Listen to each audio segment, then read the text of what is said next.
Best health packages up to 80% discount. Tirumala Diagnostics. Hello Ram గారు. ఆయన రాజు మన బ్రెయిన్ మనకి ఏ విధంగా సహకరిస్తుందండి? అంటే నాకు ఇది కావాలి అని అంటే దానివైపు ఏ దిశగా అడుగులు వేసేలా చేస్తుంది? నాకు ఇది జరగాలి అని అంటే అది జరిగేలా ఏ విధంగా తయారు చేస్తుంది మనల్ని? అండ్ మనం అనుకున్న కోరికలు ఏవైతే ఉంటాయో అది అసలు ఆ వైపుకి ఎలా తీసుకెళ్ళగలుగుతుంది? అంటే దాన్ని మనకు తెలియకుండానే ఆనందింపజేసేలా చేస్తుంది, అంటే ప్రాక్టికాలిటీలోకి తీసుకొని వస్తుంది. అది ఏ విధంగా సహకరించి చేస్తుంది అంటారు అసలు జనరల్గా? మంచి ప్రశ్న రాజు. ఎందుకంటే బ్రెయిన్ మనకి ఏం వద్దో అది చేస్తున్నప్పుడు ఏం కావాలో ఎందుకు చేయకూడదు? అవును, చేస్తుంది. మనం బ్రెయిన్కి బానిస అయినప్పుడు మనకి ఏం వద్దో ఏం కావాలో మనం ఏమనుకున్నా బ్రెయిన్ ఏం చేయాలో అది చేస్తుంది. మనకి కనుక బ్రెయిన్ బానిస అయితే, సర్వెంట్ అయితే, మనకేం కావాలో అది చేస్తుంది. చేసే అవకాశం ఒక బ్రెయిన్కే ఉంది. ఎందుకంటే జీవితం సగభాగం ఆలోచనలతో గడిచేది. ఆలోచనలో మనం భావించేదే జీవితం. ఆ భావన వచ్చేది ఆలోచనల నుంచి, అది బ్రెయిన్ నుంచే. సో బ్రెయిన్ నుంచి సరైన ఆలోచనలు ఎలా తీసుకురావాలి, సరైన ఆలోచనలు బ్రెయిన్ కన్నా ఇచ్చినప్పుడు ఆ బ్రెయిన్ మన కోసం ఎలా పనిచేస్తుంది? ఒక చిన్న ఎక్స్పెరిమెంట్ చేద్దాం నారాజు. అలాగే, అది నీతోనే చేద్దాం. Sure, very happy for that. చాలా రోజులైంది కూడా. ఇవన్నీ ఇళ్ళు కనిపిస్తున్నాయా? కనిపించట్లేదు, కానీ నేను కామన్ సెన్స్ యూస్ చేస్తా.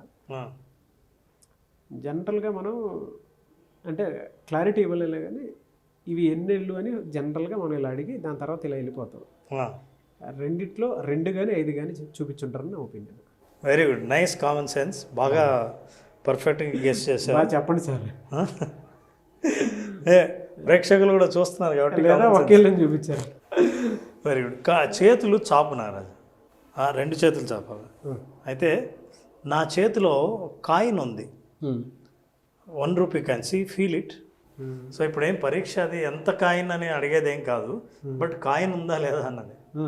కాయిన్ ఉంది కదా? ఎంత కాయిన్ అది? I think 5 rupees coin sir. Okay నాన్న, చేతులు చాపు. Very good. నీ గెస్ వర్క్ అద్భుతంగా ఉంటుంది ప్రతిసారి. బాబాయ్, వెరీ గుడ్. నేను ఈ కాయిన్ని ఏదో ఒక చేతిలో నేను పెడతాను, అటు ఇటు నేను చేస్తూ. ఏ చేతిలో ఉందో చెప్పాలి కరెక్ట్గా. ఓకే, నేను బాగా చూడండి. ఈ ఈ కాయిన్ని పెట్టి, ఓకే, ఇట్లా పట్టుకో. మళ్ళీ నేను తీస్తున్నా, మళ్ళీ ఇక్కడ చేస్తున్నా. కనిపిస్తుంది మీరు. నేను ఏదో ఒక చేతిలో ఏదో చోట ఉంచితే ఏ చేతిలో ఉందో కరెక్ట్గా చెప్పాలి. Okay, right. So that you are feeling it కదా. ఆ చేయి కూడా చాపాలి. ఇంకొంచెంసేపు నేను ఎక్సర్సైజ్ చేస్తాను. Be ready. ఓకే,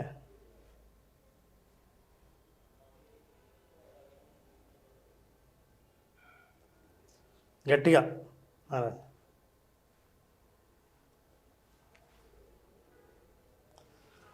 బాగా గట్టిగా నొక్కి కరెక్ట్గా లెఫ్ట్ చేతిలో ఉందా, రైట్ హ్యాండ్లో ఉందా? ఏంటి సార్, రెండిట్లో ఉన్నట్టుంది నాకు. యాక్చువల్గా ఇందులో పెట్టినట్టు అనిపించింది, బట్ ఇందులో ఉన్నట్టుంది. నీ గెస్ వర్క్ చాలా చాలా, అసలు నీ ఇంట్యూషన్ చాలా పవర్ఫుల్గా చెక్ చేస్తున్నావు. లేవు సార్, రెండిట్లోనే లేదు. చేయి ఓపెన్ చేయి. Very good. I appreciate your sincere efforts. Okay, ఇంతకు ఏ చేతిలో ఉండింది? ఏమో మీ చేతిలో ఉంది సార్. అది తర్వాత తెలిసింది, నువ్వు చెక్ చేసావు. చెక్ చేసి నేను పట్టుకొని ఉండాల్సింది.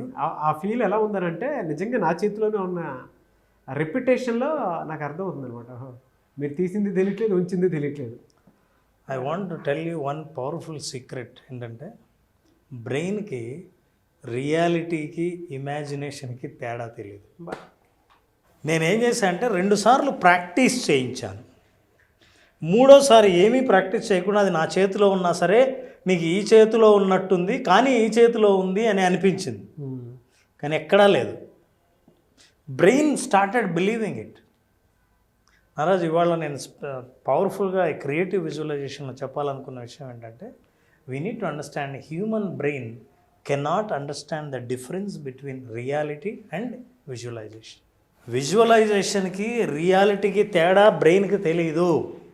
మీరు కరెక్ట్గా విజువలైజ్ చేస్తే బ్రెయిన్ దృష్టిలో అది నిజంగా జరుగుతున్నట్టే లెక్క. మీరు సరిగ్గా విజువలైజ్ చేయకపోతే బ్రెయిన్ తీసుకోదు, ఇది ఊరికే అనుకుంటున్నాం అంతే అని. అందుకే చాలా కోరికలు మనం విజువలైజ్ చేసుకోము, ఊరికే కోరిక కోరుకుంటాం, ఆ బ్రెయిన్ అది వాస్తవంగా తీసుకోదు. సో బ్రెయిన్కి కరెక్ట్గా కనుక ప్రాక్టీస్ చేయగలిగితే, నేనేం చేశాను, నిన్ను ఊహించేటట్టు కళ్ళకు గంతలు కట్టాను. కళ్ళకు గంతలు కడితే ఇప్పుడు బ్రెయిన్ మాత్రం పనిచేస్తుంది. బాడీ సెన్సెస్కి నేను కాయిన్ పెట్టాను. కాయిన్ పెట్టిన తర్వాత 2 సార్లు బాడీ ఉంది అని అనుకున్న తర్వాత బ్రెయిన్ యాక్సెప్ట్ చేసింది, ఎస్ బ్రెయిన్ ఉంది కాయిన్ అని. ఆ తర్వాత కాయిన్ తీసినా సరే కాయిన్ ఉన్నట్టు శరీరం ఫీల్ అయ్యేటట్టు సిగ్నల్ పంపించింది brain. So brain believed it. బ్రెయిన్కి నిజంగా చెప్పాలంటే ఈ రెండింటికి తేడా తెలియదు కాబట్టే వాస్తవాన్ని మనం విజువలైజ్ చేసుకుంటే ఆ వాస్తవం నిజమని నమ్మిన బ్రెయిన్ మనకు సహకరించడం మొదలు పెడుతుంది. ఇది నేను చెప్పడం కాదు నారాజు, చాలా ప్రయోగాలు చెప్పాయి. ఇక్కడ how you feel the state of mind is very very important. State of మైండ్ని మెయింటైన్ చేయడం, మన మానసిక స్థితిని కనుక సిద్ధపరచకపోతే, ఏది మన విజువలైజేషన్కి ఆ మానసిక పరిస్థితి సిద్ధపరచకపోతే నువ్వు బ్రెయిన్ నుంచి పొందే ప్రయోజనాలు పొందలేవు. ఇందాక అడిగా అసలు బ్రెయిన్ మనకి ఎలా సహకరిస్తుందని. ఈ స్టేట్ ఆఫ్ మైండ్ని మనం జాగ్రత్తగా చూసుకోవాలి. ఏంటి స్టేట్ ఆఫ్ మైండ్? ఏదైతే మనం కోరుకుంటున్నామో అది నిజంగా జరిగినట్లు నువ్వు ఆ స్టేట్ ఆఫ్ మైండ్లో ఉంటే బ్రెయిన్ అది నిజమే అని నమ్మితే ఆ నమ్మిన దాన్ని వాస్తవం చేయడానికి ప్రయత్నం చేస్తుంది. ఇందాక మీరు చూపించినట్టు అటు చేశారు ఎటు చేశారు. బ్లైండ్ బిలీఫ్ ఏంటంటే రెండిట్లోనూ ఉందని నేను నమ్మాను. నిజానికి ఒక కాయనే ఉన్నా ఒక చోటే ఉండాలి, కానీ 2 చోట్ల ఉందనిపించింది. నిజానికి ఎక్కడా లేదు. అవును. ఇంతకంటే ఇంకా సైంటిఫిక్ ప్రయోగం చేసింది ఒక రీసెర్చ్ పేపర్ చూపిస్తున్నాను నారాజ్. ఇది the effects of mental practice and physical practice. ఈ రెండిటి ప్రాక్టీస్కి 2 ఒకే ప్రభావం ఉందంట. అంటే నేను ప్రాక్టీస్ ఫిజికల్గా చేయవలసినవి మెంటల్గా చేసినా కూడా అదే ప్రయోజనం ఉందంట. ఫర్ ఎగ్జాంపుల్, ఒక గ్రూప్ స్టూడెంట్స్ను విడదీసే వాళ్ళందరూ పియానోను ప్రాక్టీస్ చేస్తున్నారు. వీళ్ళందరూ పియానో స్టూడెంట్స్ మ్యూజిక్ క్లాస్లో. వీళ్ళందరికీ ఏం చేశారంటే 2 గ్రూపులుగా విడదీశారు. ఒక గ్రూప్ ఏమో పియానో ప్రాక్టీస్ చేస్తుంది, ఇంకో గ్రూప్ ఏమో పియానో ప్రాక్టీస్ చేయదు. ప్రాక్టీస్ చేసే వాళ్ళను కొంతకాలం పియానోను ప్రాక్టీస్ చేయించారు. పర్ఫార్మెన్స్ ఎంత స్పీడ్లో కార్డ్స్ని మీరు వేళ్లను ఉపయోగించి వాడతారో పియానో, ఈ మ్యూజిక్ని ఎంత డ్యూరేషన్లో మీరు ప్రాక్టీస్ ద్వారా మీరు కంప్లీట్ చేయగలుగుతారు. That's a competition. సో ఒక గ్రూప్ అందరూ ప్రాక్టీస్ చేశారు. రెండో గ్రూప్ ఏం చేశారు తెలుసా? పియానో లేకపోయినా ఉన్నట్టు వేళ్లతో ప్రాక్టీస్ చేశారు. పియానో ఉండి పియానో మీదే ప్రాక్టీస్ చేసిన వాళ్ళు, పియానో లేకుండా విజువలైజేషన్ ద్వారా కళ్ళు మూసుకొని వాళ్ళ స్టేట్ ఆఫ్ మైండ్ని ప్రిపేర్ చేసుకుని బ్రెయిన్ని నమ్మించేది. అంటే వాళ్ళు ప్రాక్టీస్ చేస్తుంటే సౌండ్ ఎలా వినిపిస్తుంది, వేళ్లకు టచ్ ఎలా ఉంటుంది, చూస్తూ ఉంటే ఎవరైనా సరే మనం ప్రాక్టీస్ చేస్తుండగా వాళ్ళు ఎలా ఉంటారు, ఇలాంటి అన్ని సెన్సెస్ని యాక్టివేట్ చేసి 5 సెన్సెస్ని, ఆ తర్వాత ఫీలింగ్, ఆ మ్యూజిక్ వింటుంటే ఫీలింగ్ ఎలా ఉంటుంది, వీటన్నిటిని మెంటల్గా ప్రాక్టీస్ చేశారు.